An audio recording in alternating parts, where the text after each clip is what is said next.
Hello, welcome to the Retro Core channel, and today we're going to be taking a look at this. Yes, a cardboard box known as Retro Arcade. No, not really. This is actually just the box for the item. But as you can see from the side, it is a 16-bit games machine built into a joystick. Yep, some blurb on the back there.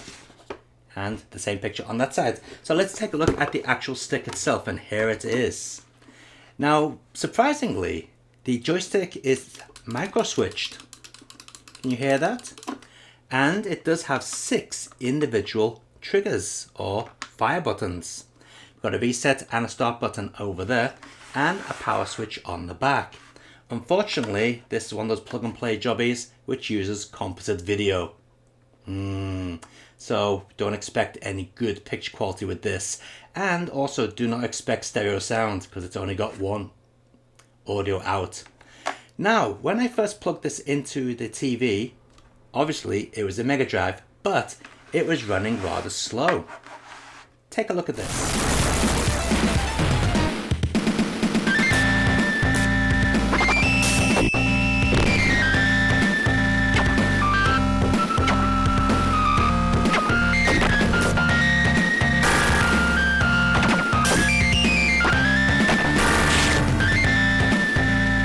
Yes, that is the Super Shinobi 3. And as you can see, it's running slow and it does seem to be bordered. So this is running in PAL mode. Now I wonder, if we open this up, will there be a toggle switch to change it into NTSC? Or at least a pad on the board to change it into NTSC? Let's open it up and take a look. Oh, by the way, you've got to run this thing on batteries. Oh yeah. No way to run this off the mains, or is there? Let's take a look inside. Okay, the screws are out, so let's take a look inside. Now I'm guessing we can just prise this up. Yep, here we go. And be careful of the wires. Okay, in the base, absolutely nothing. And there we go. There is our system. And as you can see, we do have the micro switched joystick. Of course, the buttons are not micro switched, they're just the typical pressure pads. So nothing too special there. And I'm guessing right down here is our Mega Drive. So let's take a closer look at that and see if there's any way we can get NTSC out of this thing. Okay, so here we go, taking a close-up look at the actual board which houses the Mega Drive. And as you can see, we've got the main chip here. Now that chip's going to include the emulator, all the ROMs and stuff, and the menu system. Got a crystal over here for the timing, so maybe that needs to be changed for the PAL or NTSC, I'm not sure. We've got a couple of little, what are they, resistors maybe, I'm not sure. A couple more over here. But nothing to indicate PAL or NTSC. It seems that we have a couple of jumpers here where we would have some caps, but they're not connected, there's nothing in them, they're not occupied. And here we just got the connections for the TV signal. That one's not connected either. So white being left audio and R could be right audio. So it looks like you could get stereo sound out of here by connecting another audio channel to this pin. And there's our power input, 5 volts. So I can also imagine you could probably set this up so you can just run it off a standard telephone USB power supply. Alright. And that's about it. There's just a switch there for the power on and off. Let's see if there's anything on the other side of the board. I doubt it though. Alright, let's get this up and take a look on the other side. Oops, there goes a switch. Anything on there? No, not really. We just got the pads for the start and the reset, and that's it. Oh well, never mind. Oh, wait a minute. We have a globe top down there. Can you see that? I guess that's where the ROMs are stored. So the other chip is just the main CPU. Oh well. So it looks like this, for the time being, is stuck being in PAL mode, but not a threat because not all games play slowly on a PAL machine. Some of them will play at the correct speed. Unfortunately, they are going to be bordered. So let's take a look at the games on this machine. As you can see, it starts off with Street Fighter 2, and that's because they want to let you know that all 6 buttons do work on this thing. Now, what I'll do is later on at the end of the video, I'll go through all the games, the game list that is, so you can see what games are on here. But I can tell you there are some games which you'd never expect to find on a thing like this. There are some really good titles. But first of all, let's start off with Street Fighter 2. PAL mode.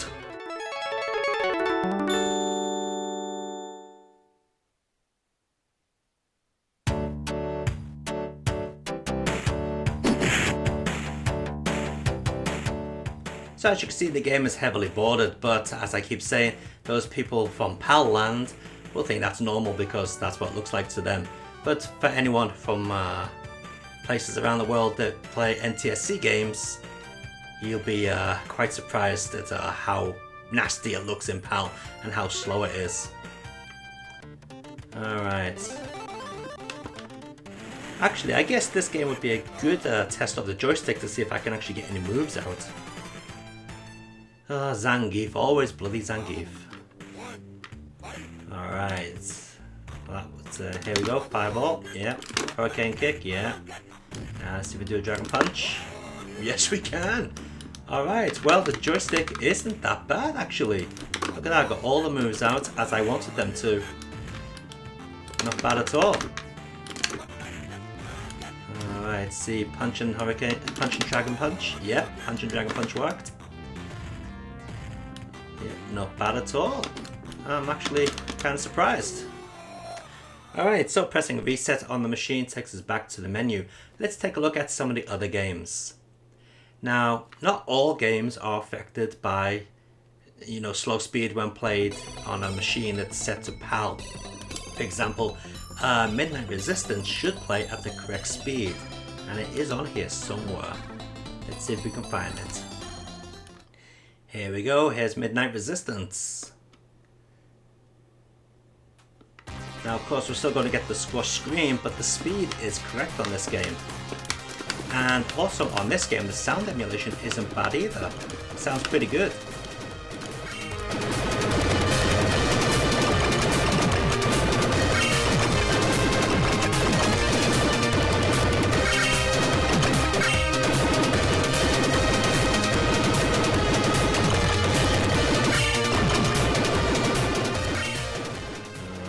Kill this bad guy down here. There he is. Oh, he nearly got me there. Actually, this joystick's not too bad actually. It's quite responsive.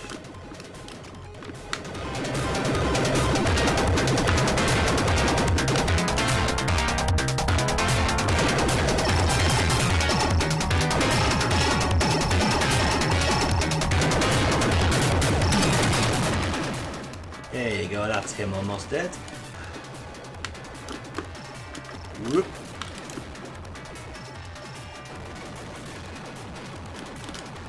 Sneaky bomb there at the very end.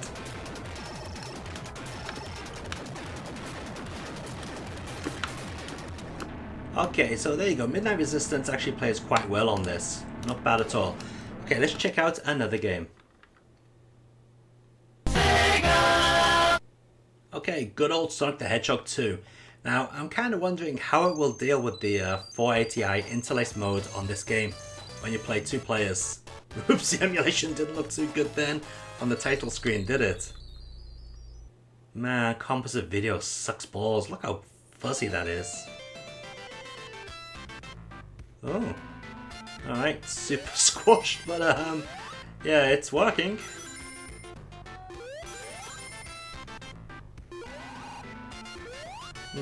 Okay, let's start off the game. See how it plays. Is it going to be the correct speed or not?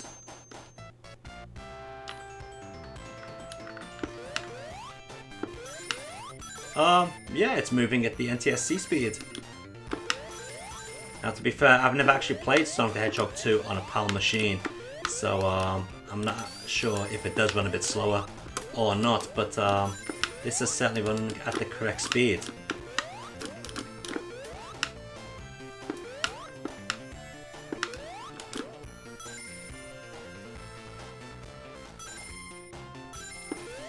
Alright, let's check out another game. Here we go with the classic Sunset Riders, and that title screen certainly didn't emulate properly. Alright, let's see, how does the game play? Yeah, we'll just go Billy.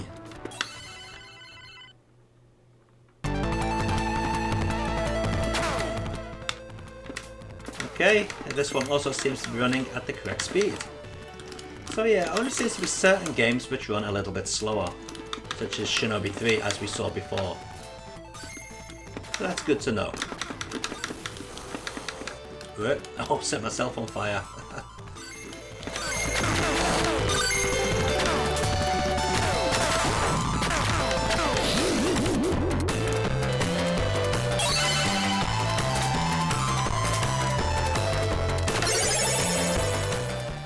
Alright, one more final game.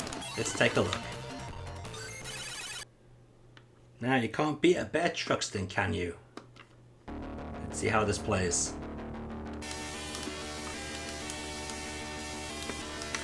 I just knew I was going to press the bomb. Always do.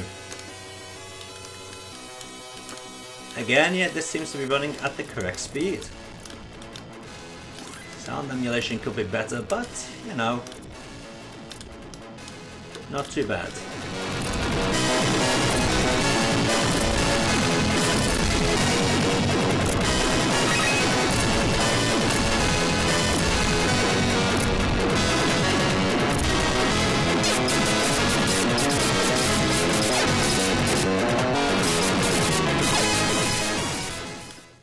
So there we have it, that is the Retro Arcade 16-bit Classic Edition Mini TV game console with 145 classic games.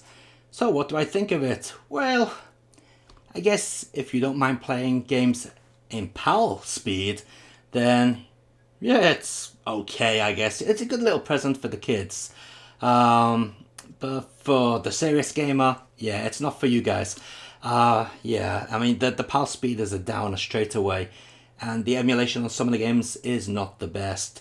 But on the plus side, it does have a variety of very good games built into this. Some games which I'm very surprised to see on a device like this. And let's not forget that this is reasonably priced for what it is, a plug-and-play TV game console. So yeah, if you're interested in picking one of these up, or maybe you want to experiment and see if you can convert this into NTSC, then there's a link in the video description down below.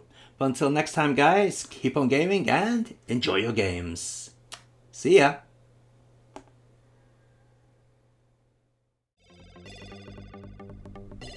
And here we go with a run through of all 145 games. So if you want to take a look at the list in more detail, pause the video on each screen. As you can see, there are loads of good classic games in here.